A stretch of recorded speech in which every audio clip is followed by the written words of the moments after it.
Hello ladies and gentleman, boys and girls, कैसे हो? बढ़िया, मज़े में, फिट एंड फाइन। तो हम रेणुका जी में हैं भैया। बहुत बारिश हुई आज यार, इतनी बारिश हुई ना, मतलब पूरा दिन बारिश हो रही है। अभी 1 बज रहे हैं, अभी बारिश थमी है थोड़ी। बाहर झील है और यहाँ पर हम रुके हैं। यहाँ पे अपना बिस्तर वगैरह लगा हुआ है, आश्रम है। रेणुका जी आओगे तो साथ में बहुत सारे आश्रम बने हुए हैं जहाँ पर आप फ्रीली रुक सकते हो। 2 टाइम का खाना मिलेगा आपको। तो अभी चलते हैं। कल शाम को लेट पहुंचे थे ना, तो ज़्यादा अच्छे से नहीं दिखा पाया था।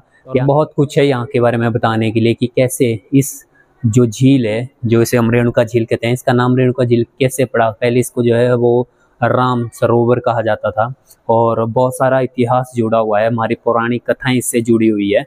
तो चलते हैं बाहर, झील के पास बैठ के आपको अच्छे से बताते हैं। इसके आगे जैसे फिर जाएंगे, आगे जो परशुराम ताल है वहाँ पर भी जाएंगे, दर्शन भी करेंगे। आज यहीं पे रुकने वाले हैं और अच्छे से सब कुछ बताने वाले हैं आपको। तो चलिए।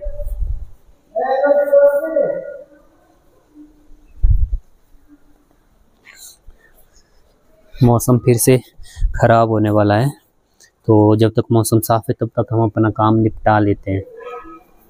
बड़ा टाइम लगेगा, टीम लगेगा भाई, टीम लगेगा, टीम। आप रेणुका जी आ रहे हो तो यहाँ पर आप देखोगे ये झील है ना, झील के साथ ही आश्रम बने हुए हैं। 1 2 यहाँ पर हम रुके हुए हैं। आदि उदारीन बड़ा अखाड़ा निर्वाण आश्रम रेणुका जी आगे को, तो आप यहाँ पर रुक सकते हो। तो भैया अभी हम बैठे हुए हैं रेणुका जी के घाट पर या तट पर। सामने एक खूबसूरत झील है हमारी। इसका इतिहास हमारी रेणुका माता जी से जुड़ा हुआ है। मैं सोचता हूँ कि थोड़ी स्टार्टिंग से करें कि क्या करें, मतलब यहाँ का इतिहास बताऊँ कि रेणुका जी का इतिहास आपको बताऊँ।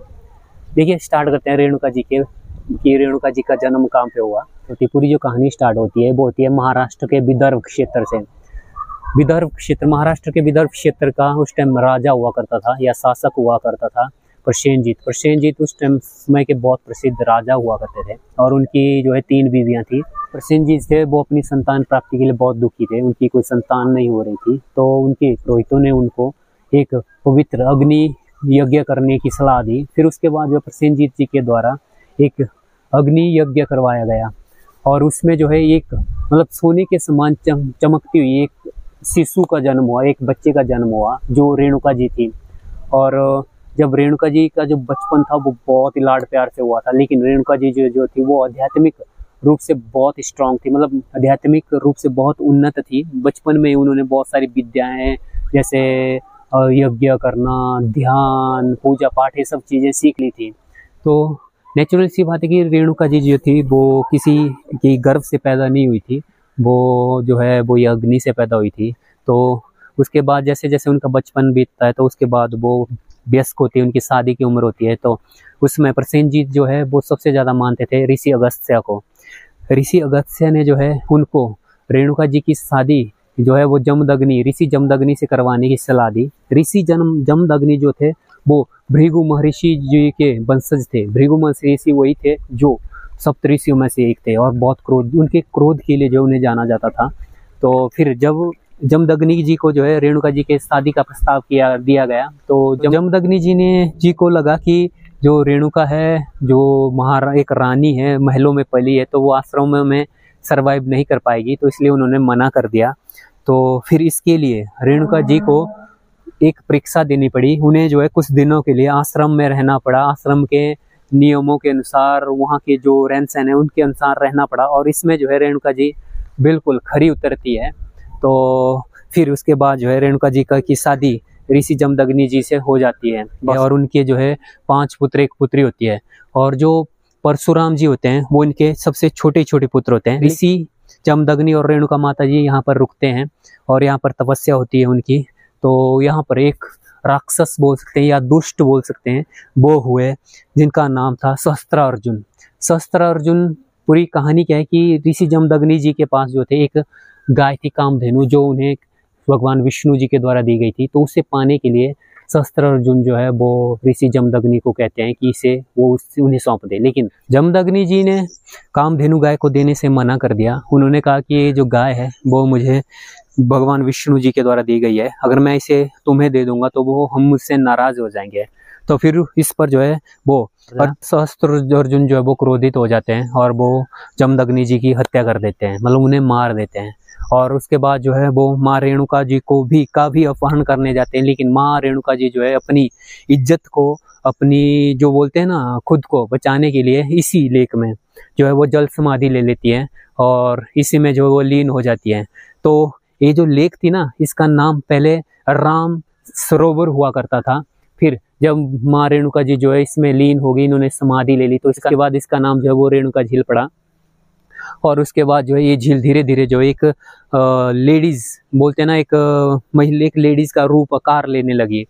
तो तब से जाकर इसको जो इस लेक को जो है हम राम सरोवर से रेणुका झील कहते हैं। और जब परशुराम जी को पता चला कि उनके माता पिता के साथ यहाँ पर ऐसा कुछ हुआ है, तो वो क्रोधित होकर यहाँ पर आके उन्होंने सहस्त्र अर्जुन का वध करके अपने पिता को अपनी आध्यात्मिक शक्तियों से पुनर्जीवित कर लिया।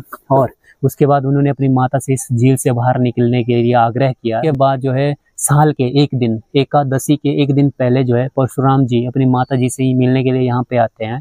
और इसी उपलक्ष्य पर हर साल 5 दिनों का यहाँ पर मेला लगता है और मतलब एक यात्रा निकाली जाती है यहाँ पे।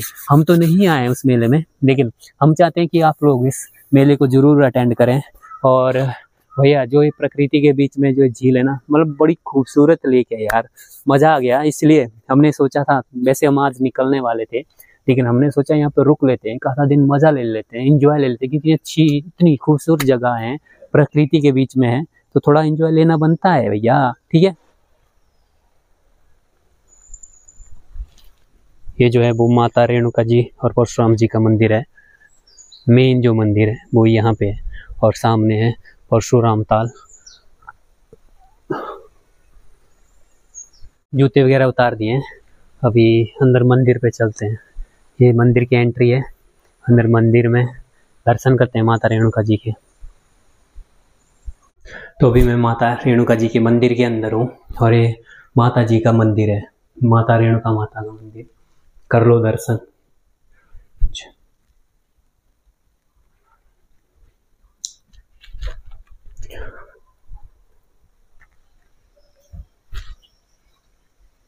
और ये वो जगह है जहाँ पर भगवान परशुराम जी ने तपस्या की थी। ये जो पत्थर है इसके ऊपर बैठ के, जैसे मंदिर से बाहर निकलोगे सामने परशुराम ताल है। ये परशुराम ताल में है, माता रेणुका जी के दर्शन करके आ गए। यहाँ की कथा के अनुसार, यहाँ के लोगों की जो मान्यता है उसके हिसाब से मैं आपको बता देता हूँ कि यहाँ पर जो है वो रेणुका, माता रेणुका और जमदग्नि जी का निवास स्थान था। और जो यहाँ का मेन, या बोले जो डेविल था उस टाइम का, जो गुंडा था, राक्षस था, उसका नाम था सहस्त्रबाहु। सहस्त्रबाहु बोलिए या सहस्त्र अर्जुन बोलिए। सहस्त्रबाहु जो था वो माता रेणुका जी से शादी करना चाहता था। मतलब माता रेणुका जी जो है बहुत सुंदर थी और वो उनसे शादी करना चाहता था, और वो जो है मौका ढूंढ रहा था माता को यहाँ से मतलब उनका अपहरण करने का। बट जब परशुराम जी को उन्होंने देखा कि परशुराम जी जो है यहाँ पर नहीं थे, तो वो जो है यहाँ पर आता है और जमदग्नि जी को मार देता है। और जमदग्नि और माता रेणुका के 5 पुत्र थे, जिसमें परशुराम जी जो थे वो सबसे छोटे थे। तो उनके चारों पुत्रों को मार के, जमदग्नि जी को मार के, जो माता रेणुका जी को जो है अपने साथ ले जाना चाहता था, लेकिन माता रेणुका जी ने जो है वो राम सरोवर में समाधि ले ली। और समाधि लेने के बाद जब परशुराम जी को पता चला कि उनके परिवार के साथ इतना कुछ हो गया, तो वो क्रोधित होकर उन्होंने जो है वो सहस्त्रबाहु की हत्या करके यहाँ पर आकर अपने पिता जमदग्नि जी को जो है वो पुनर्जीवित कर दिया और अपनी माता जी से आह्वान किया कि वो जो है झील से बाहर निकले। उन्होंने जब अपनी माता से मिलने के लिए जो है आह्वान किया और माता जी जो है वो रेणुका झील से बाहर निकली, या उस समय के राम सरोवर से बाहर निकली। और परशुराम जी और वह उस समय के जो वो यहाँ पर निवासी थे, उन्होंने जो उनका स्वागत किया। और उसी उपलक्ष्य पर उसी दिन जो यहाँ पर मेला लगता है, वो जो दिन था वो एकादशी से एक दिन पहले का दिन था। और उसी दिन से मतलब उसी दिन से यहाँ पर जो 5 दिनों का मेला लगता है, वो सब कुछ मैंने आपको बता दिया। और ये भी माना जाता है कि भगवान परशुराम जी ने, जो हमने किताबों में पढ़ा है कि भगवान परशुराम जी ने जो है वो जमदग्नि जी के कहने पर अपनी माँ का शीश काट दिया था। फिर उसके बाद परशुराम जी ने जो है वो जमदग्नि जी से गुहार लगाई या माफी मांगी कि माँ को फिर से पुनः जीवित किया कर दिया जाए। फिर जो है जमदग्नि ने माता रेणुका को पुनर्जीवित किया। और मान्यता है कि जो माता रेणुका जी जो है वो दुर्गा की अवतार है, क्योंकि वो उनका जो जन्म हुआ है वो किसी कोख से नहीं बल्कि अग्नि से हुआ है। तो भैया ये कुछ कहानी है यहाँ की। और नज़ारे देखो आप सामने, क्या खूबसूरत है यार। परशुराम जो झील है या ताल है वो छोटा सा है लेकिन खूबसूरत है। बहुत बोल लिया आज के ब्लॉग में, बड़ बड़ बड़ बड़ क्या, बहुत ज़्यादा, मतलब बहुत बड़ी स्टोरी थी यार। जन्म से लेकर यहाँ पे जो कुछ भी कांड हुए वो हमने तो उसका नामात्र मतलब 20% बताया है। तो अब मिलता हूँ आपसे नेक्स्ट ब्लॉग में। यहाँ से हम रवाना होंगे चूड़धार के लिए। आज बारिश थी ना, अभी 2 बजे बारिश, 1-2 बजे बारिश रुकी, उसके बाद यहाँ पे आए। अभी जो 3 बजने वाले हैं, 1-1.5 घंटा हो गया हमें यहाँ पे ही घूमते घूमते। हाँ, जगह अच्छी है। आज रुकेंगे, सुबह निकल जाएंगे यहाँ से।